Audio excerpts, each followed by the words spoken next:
Ces champs miniers camerounais sont au cœur des inquiétudes de l'ITI, l'initiative pour la transparence dans le secteur des industries extractives. L'organisation constate deux lacunes importantes dans ce domaine, l'engagement insuffisant de la société civile et les contraintes de liberté d'expression et d'association imposées par le gouvernement.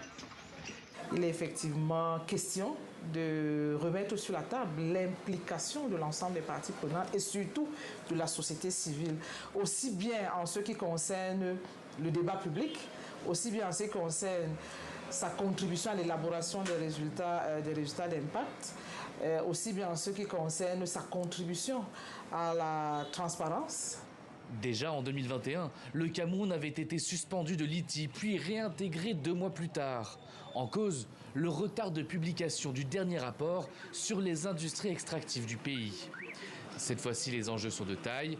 L'organisation constate les progrès camerounais, mais demande plus d'efforts. L'instauration d'un environnement propice qui encourage un engagement multipartite renforcé, ainsi que des efforts de sensibilisation et de diffusion plus étendus, aideront l'ITI Cameroun à jouer un rôle majeur dans l'amélioration de la gouvernance des industries extractives. En attendant, sur le terrain, les conséquences de cette suspension pourraient être néfastes. Cet acteur de la société civile l'assure, les communautés riveraines sont les premières victimes des géants des industries extractives. Qu'il n'y a pas d'eau là-bas, tout est mercure, tout est cyanure à cause de l'exploitation de l'or.